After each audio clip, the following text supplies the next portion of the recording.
The crystal chandeliers of the Metropolitan Ballroom cast prismatic reflections across the polished marble floor, creating a kaleidoscope of light that danced across James Montgomery's perfectly tailored Armani suit. The fabric, a deep charcoal, gray that had cost more than most people's monthly salary, felt suddenly restrictive around his throat. At 42, he commanded attention not just through his imposing 6'2" frame, but through the quiet authority that came with managing Montgomery & Associates, a billion-dollar investment firm that had become his life's work, and perhaps his life's prison. The champagne in his hand had gone warm, untouched as he navigated the familiar choreography of another high-society charity gala. The air was thick with expensive perfume and the subtle undertones of desperation that always seemed to accompany these events. Everyone trying to outshine, outspend, outmaneuver each other in an endless dance of wealth and influence. James, darling. Victoria Ashworth's voice cut through the ambient chatter like a perfectly manicured knife. She approached with practiced grace, her designer gown whispering across the floor. As a board member of 3 Fortune 500 companies, Victoria had perfected the art of making every interaction feel both intimate and calculating. That donation to the Children's Hospital was absolutely magnificent. The new wing will do wonders for your public image. He smiled diplomatically, though the expression didn't quite reach his steel-gray eyes. Through the years, he'd mastered the art of these exchanges. A smile here, a nod there, all while keeping his true thoughts safely locked away. The PR boost is just a bonus. Victoria, the children need it. Even as he said the words, he felt their hollowness echo in his chest. When was the last time he'd actually visited the hospital? Met any of the children his money supposedly helped? The thought left a bitter taste that even the expensive champagne couldn't wash away.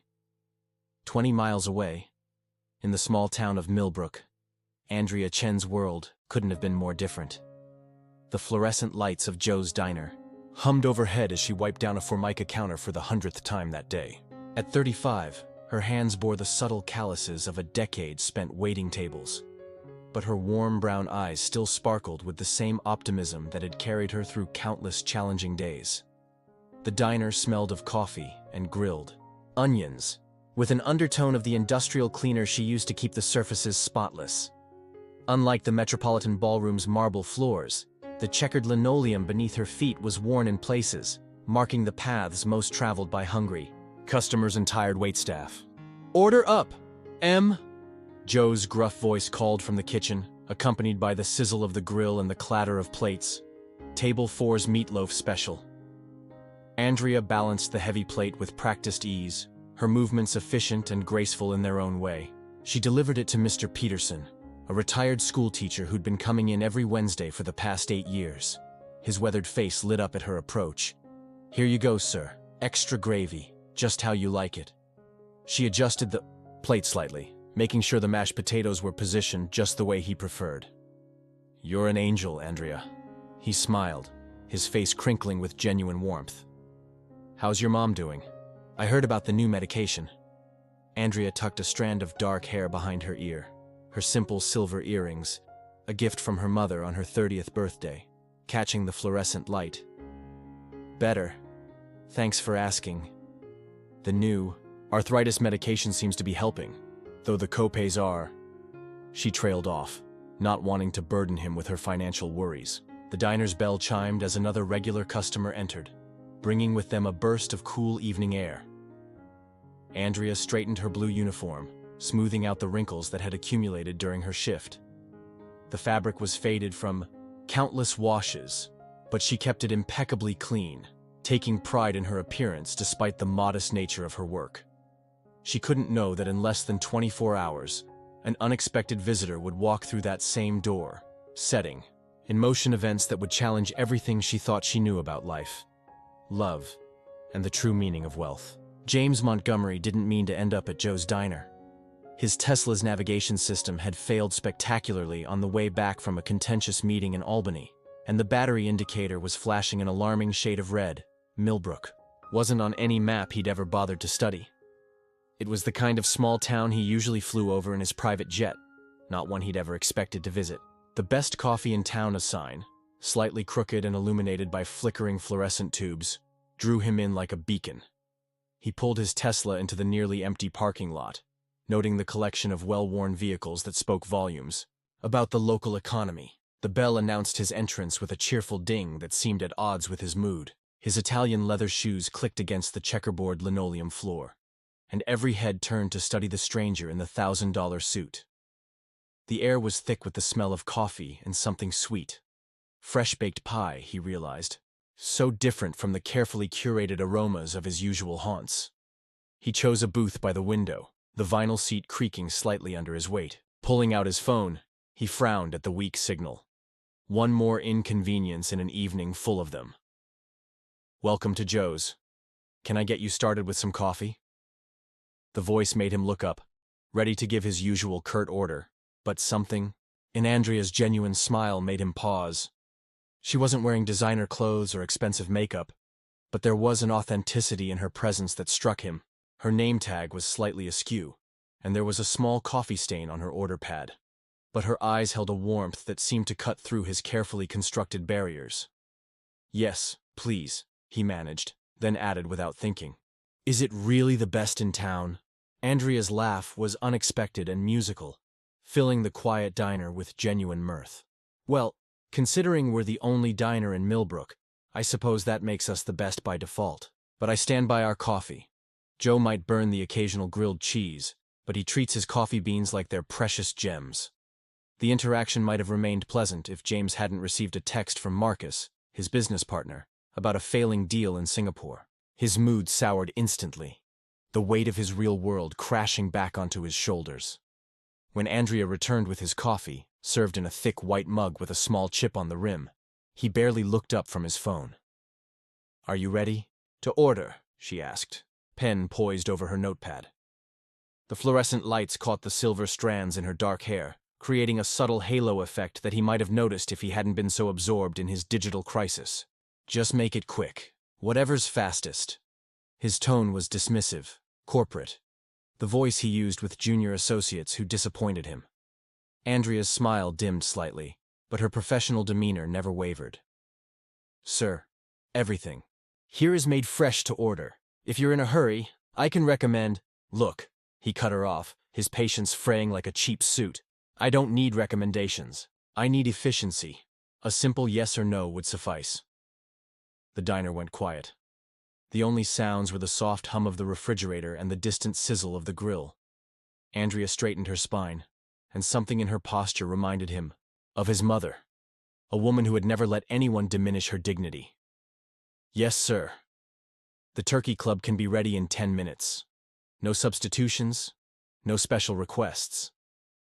Will that suffice?" Her quiet strength in the face of his rudeness made him feel suddenly small, despite his expensive suit and considerable net worth. Before he could respond, she had turned on her heel and walked away, leaving him to stare at his reflection in the window. The man looking back at him was successful by every measurable standard, yet somehow, in this moment, he felt like a failure. The sandwich arrived exactly 10 minutes later, presented with silent efficiency. Despite himself, James found himself watching Andrea as she moved around the diner. She remembered every regular customer's name, asked about their families, their jobs, their lives. When a young mother at the counter couldn't afford dessert for her disappointed child, Andrea slipped them an extra cookie with a conspiratorial wink. She helped an elderly woman into her booth with gentle patience, adjusting the cushion behind her back without being asked. His turkey club was perfect. Crisp bacon, fresh lettuce, ripe tomatoes. Not the gourmet fare he was used to show, but somehow more satisfying. The coffee, he had to admit, was exceptional.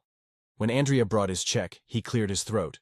"I apologize for my behavior earlier," he said, surprising himself. James Montgomery rarely apologized to anyone. She paused, studying him with those honest brown eyes. There was no artifice in her gaze, no calculation, just a simple assessment of his sincerity. "Apology accepted. Everyone has bad days," she offered a small smile. "Even important men in expensive suits. James Montgomery," he offered, extending his hand. The gesture felt oddly formal in the casual setting of the diner, but he didn't know how else to bridge the gap he'd created. "Andrea Chen," she replied, shaking it briefly. Her grip was firm, her hands warm and work-worn. He noticed a small burn scar on her wrist, probably from a coffee pot or hot plate, the kind of mark that spoke of real work, not boardroom battles. He left a $100 tip on a $12 check, but something told him Andrea wasn't the type to be impressed by money. As he walked to his car, he found himself looking back at the diner's worn facade, wondering why he felt more genuine connection in this brief encounter than he had in years of charity galas and board meetings. 3 days later, James found himself taking the exit to Millbrook again. He told himself it was because the coffee really was exceptional, but the lie felt hollow, even in his own mind.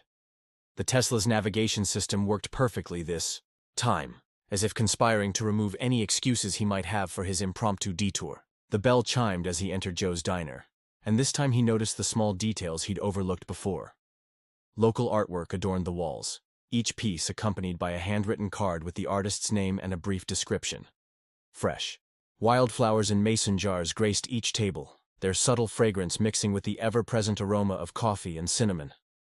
The seats at the counter were worn smooth from years of use, each one telling a silent story of countless conversations and shared meals. Andrea was at the counter, bent over a notebook. Her dark hair was pulled back in a simple ponytail, revealing the gentle curve of her neck. As he approached, he saw she was sketching something with quick, confident strokes. She quickly closed the book when she noticed him, a faint blush coloring her cheeks. "Back for more best coffee in town?" she asked, a slight smile playing at her lips. There was a warmth in her eyes that made him feel both welcome and slightly off balance.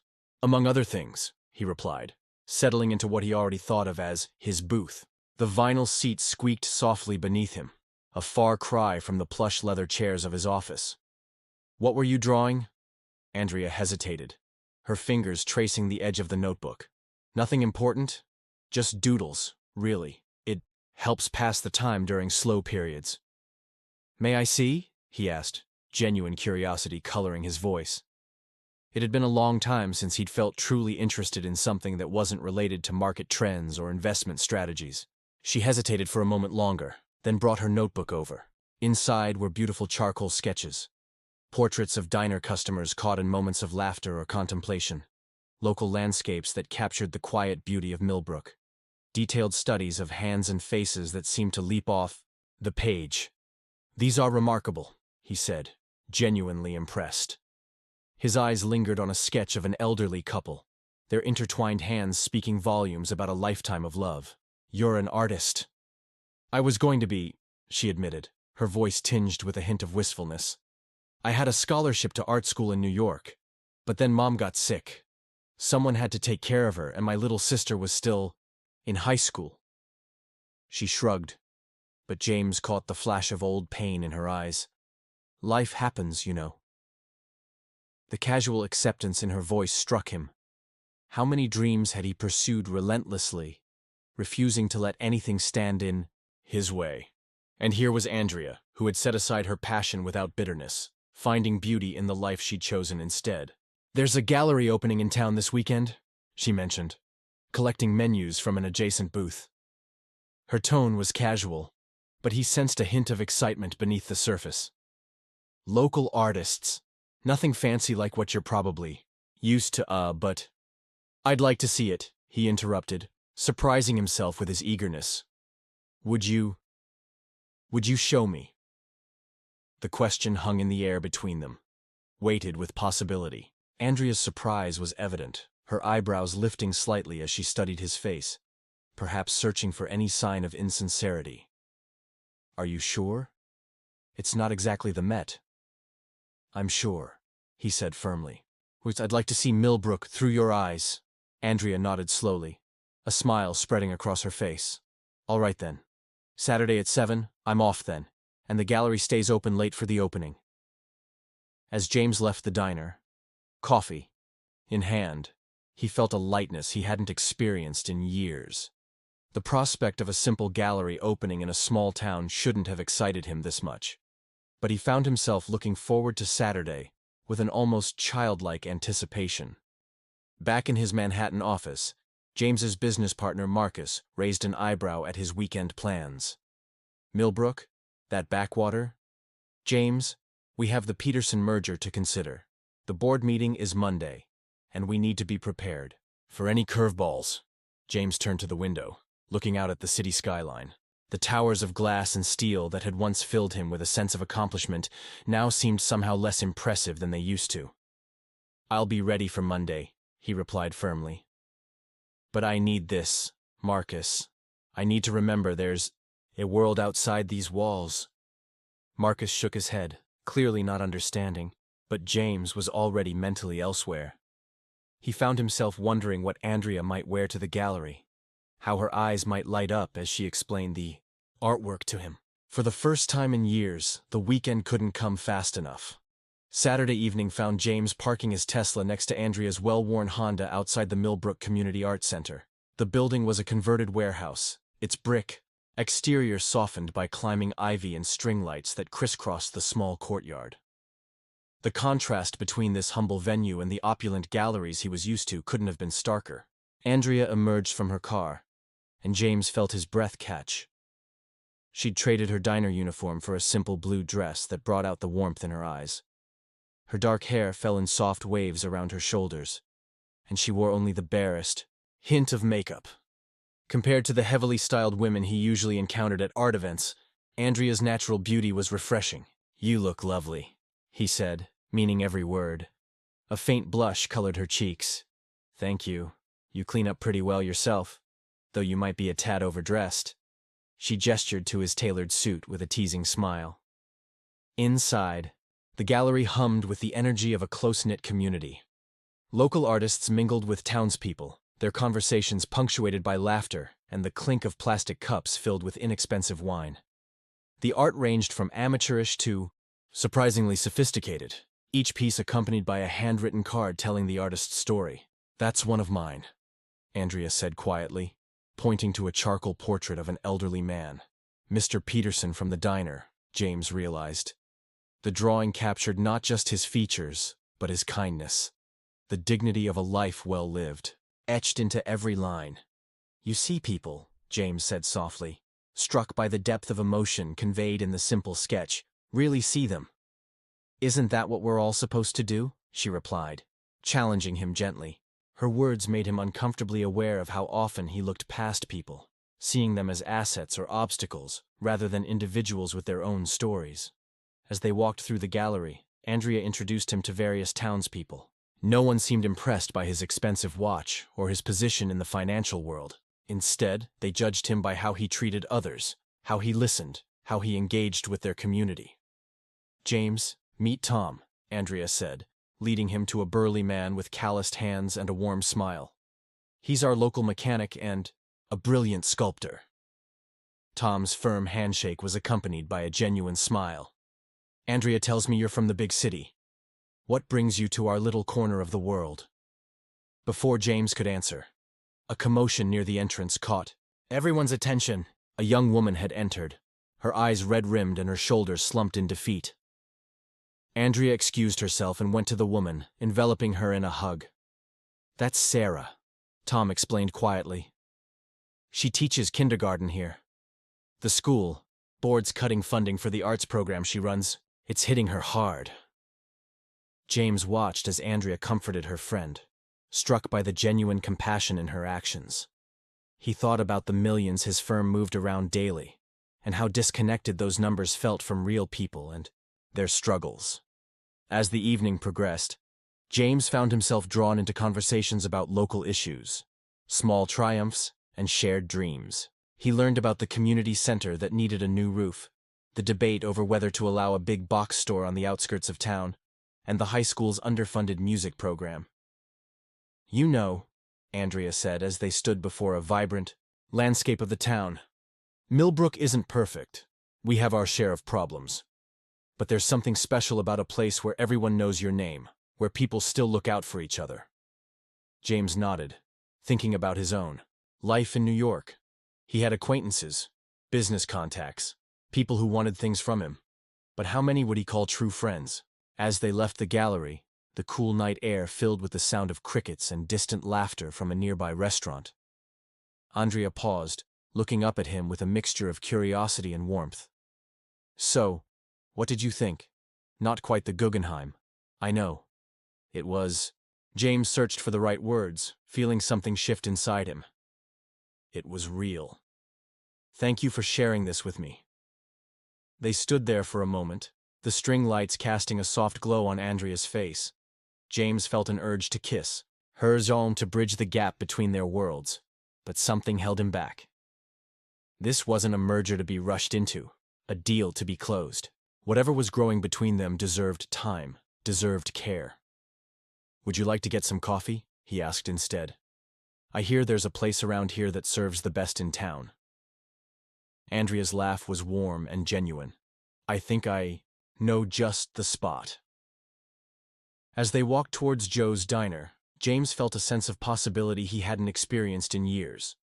He didn't know where this path might lead, but for the first time in a long time, he was excited to find out. What he didn't know was that back in New York, Marcus was already making calls, concerned about what he saw as a potential threat to the company's image. The wheels were in motion for a confrontation that would force James to question everything.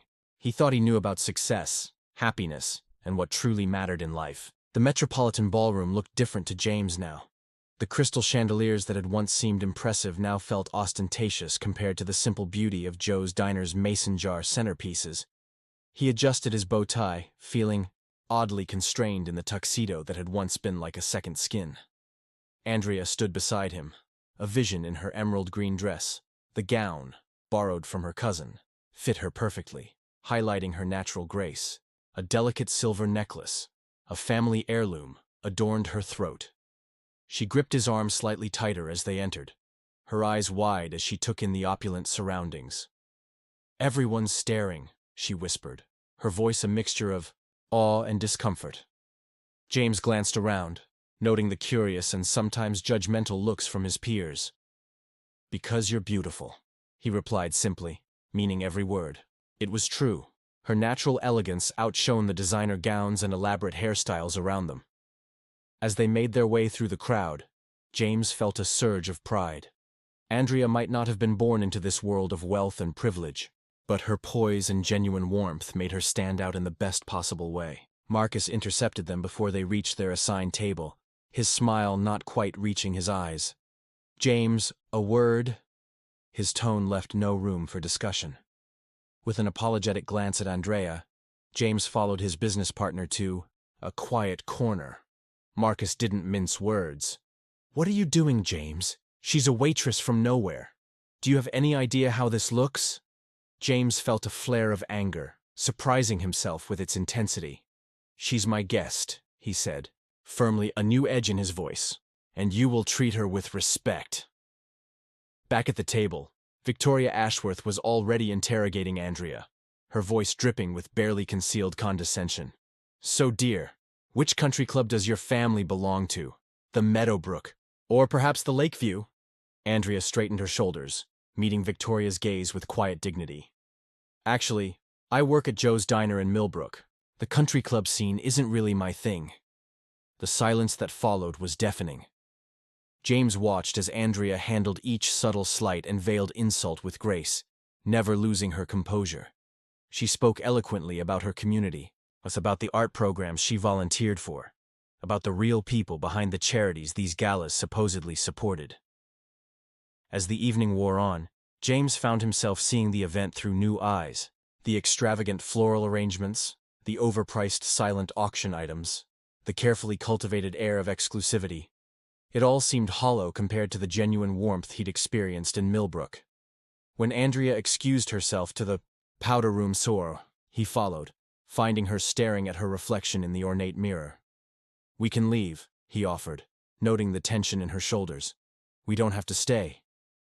She turned to face him, her expression resolute. No, she said firmly, but I need you to understand something, James.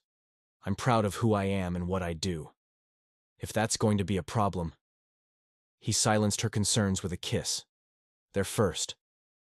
It was gentle, tender, a promise of something deeper. When they parted, both slightly breathless, he said, The only problem is that I've wasted years thinking any of this matters.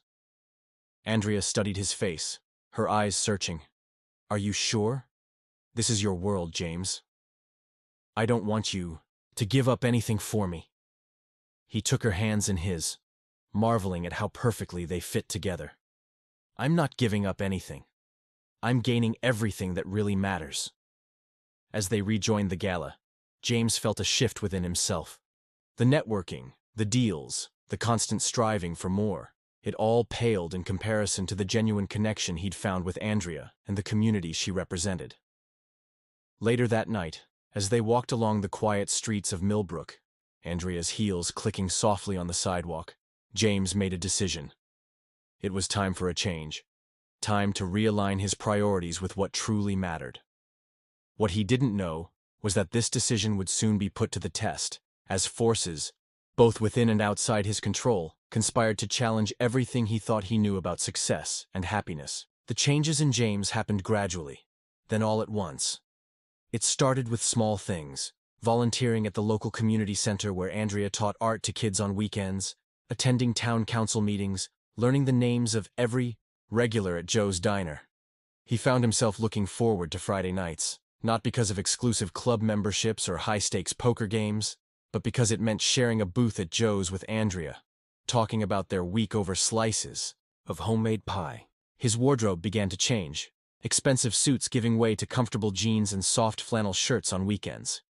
He discovered the simple pleasure of working with his hands, helping to repaint the community center or plant flowers in the town square. In New York, Marcus watched these changes with growing concern. The James Montgomery he knew, ruthless in the boardroom, always chasing the next big deal, seemed to be disappearing. The board is concerned, James, Marcus said during one of their weekly video calls. James could see the Manhattan skyline behind his partner, a view that once filled him with ambition, but now felt oddly distant. Your behavior is erratic. First the donations to that small-town arts program. Now you're talking about opening a chain of community-focused diners. What's next? Giving away the firm to start a charity. James leaned back in his chair, the comfortable leather a stark contrast to the hard wooden seats at Joe's. I'm talking about making a difference, Marcus, real change, not just tax write-offs and PR stunts. He thought about Sarah, the kindergarten teacher whose arts program he'd helped save with a donation. About Mr. Peterson, whose medical bills he'd quietly paid after learning the old man was skipping meals to afford his medication.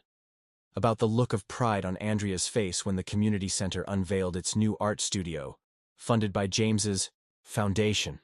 This isn't just about Andrea, is it? Marcus asked, his voice softening slightly. You've really drunk the small-town Kool-Aid, haven't you? James smiled, thinking about the fresh squeezed lemonade Joe's Diner served in the summer. Maybe I have, but Marcus, I've never felt more alive, more connected to what really matters. The confrontation he'd been dreading finally came to a head a few weeks later. Marcus flew in from New York, bringing with him an ultimatum from the board. End things with Andrea and recommit to the firm's aggressive growth strategy, or face a vote of no confidence. James stood in his corner office, looking out at the city sprawling below. He thought about the life he'd built, the wealth he'd accumulated, the power he wielded in boardrooms across the country. Then he thought about Andrea's smile when she served coffee to truckers at dawn, about her mother's quiet strength as she battled arthritis, about Sarah's infectious laughter as she taught finger painting to a group of wide-eyed kindergartners. He thought about the kind of man he wanted to be, the legacy he wanted to leave behind. His decision was easy. I'm sorry, Marcus, he said, turning to face his longtime friend and partner. But I can't go back to being the person I won't, Marcus sighed, a mixture of frustration and something that might have been admiration crossing his face. You know what this means, James. The board won't stand for it. You'll lose everything. James smiled, thinking of the rich life he'd found in Millbrook, of the genuine connections he'd made. No, Marcus, I'm keeping everything that really matters. As he packed up his office, James felt a weight lift from his shoulders. The path ahead was uncertain, but for the first time in years, he was excited about the future. He had ideas, plans for ethical investment strategies, for businesses that prioritized community impact alongside profit. But first, he had a diner to get back to. and a woman who had shown him what true wealth really meant.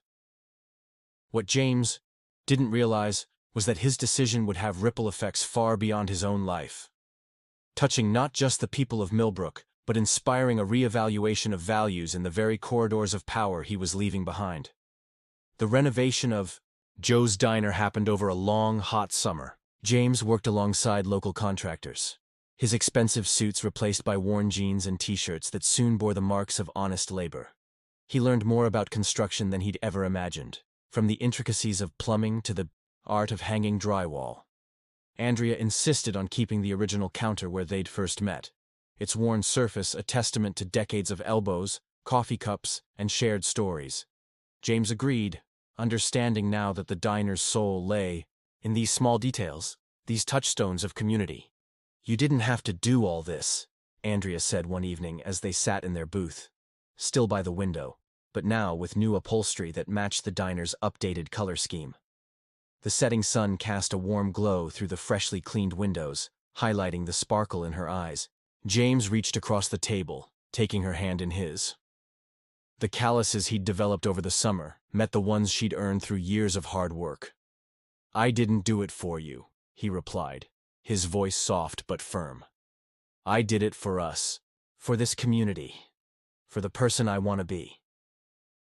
The diner had become a symbol of their merged worlds, upscale enough to attract city folks on their way to weekend homes, but still affordable and welcoming to the regulars who'd been coming for years.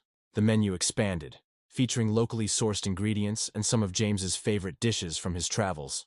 But classics like Mr. Peterson's meatloaf with extra gravy remained untouched. The back of the diner, once a storage area for outdated equipment and forgotten supplies, had been transformed into a small art gallery. Local artists, including Andrea, now had a space to showcase their work. The opening night had been a resounding success, with Sarah's kindergarten class providing colorful decorations, and Joe himself begrudgingly admitting that the fancy stuff actually brought in good business.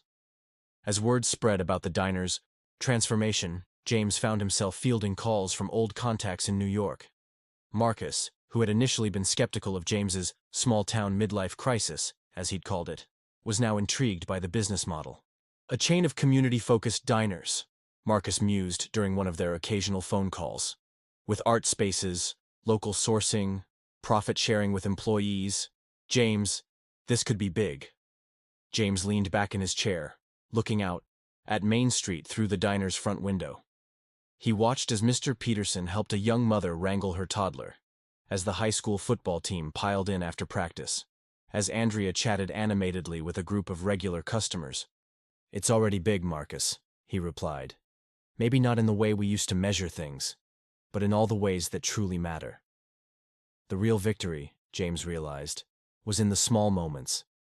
It was in the way Andrea's mother's medical bills were no longer a constant worry, thanks to the health insurance plan he'd set up for all diner employees. It was in the art programs they'd started for local kids, nurturing creativity that might otherwise have gone unexplored.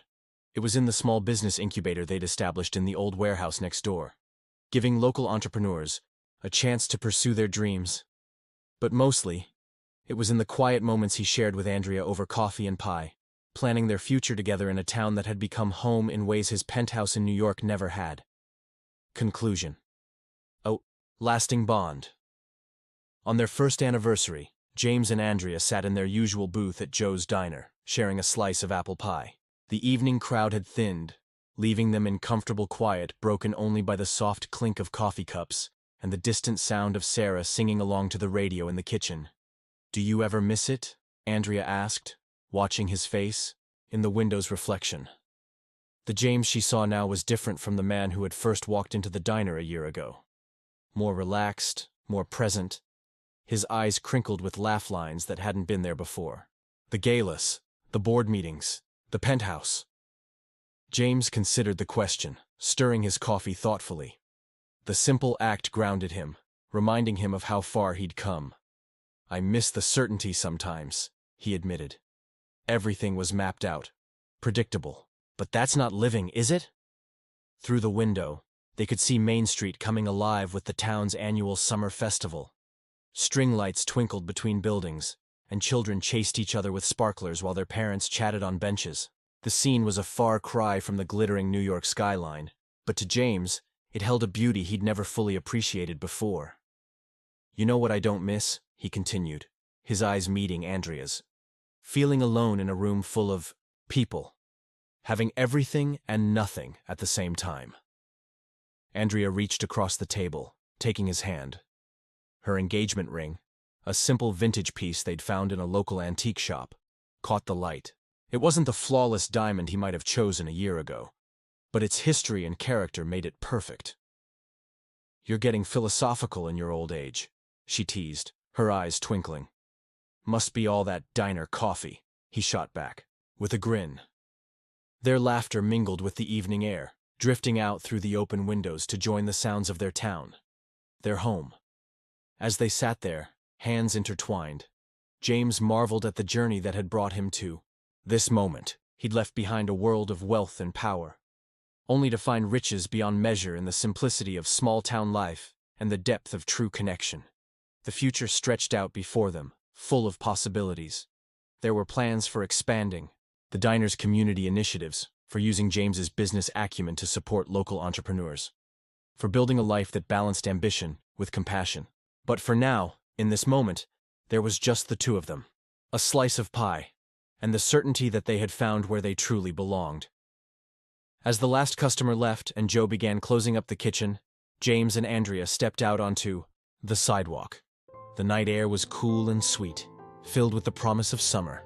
They walked hand in hand down Main Street, nodding to neighbors and friends, part of the fabric of a community that had welcomed them both. James Montgomery, once defined by his wealth and status, now found himself defined by something far more valuable: love, community, and the simple joy of belonging. As they reached the town square, where the festival was in full swing, he pulled Andrea close and kissed her under the twinkling lights. This was wealth, James realized. Not the kind that could be measured in dollars or listed on spreadsheets, but the kind that filled your heart and made every ordinary day extraordinary. And he was on, without a doubt, the richest man in the world. What did you think of the story? Leave a comment and a review about this story. If you were moved and enjoyed our work, feel free to help us continue producing. I invite you to click on our link in the first pinned comment. Now, 2 buttons will appear. One to subscribe, if you haven't already, and the other to watch other interesting stories. Choose one. Thank you for watching this far. See you soon.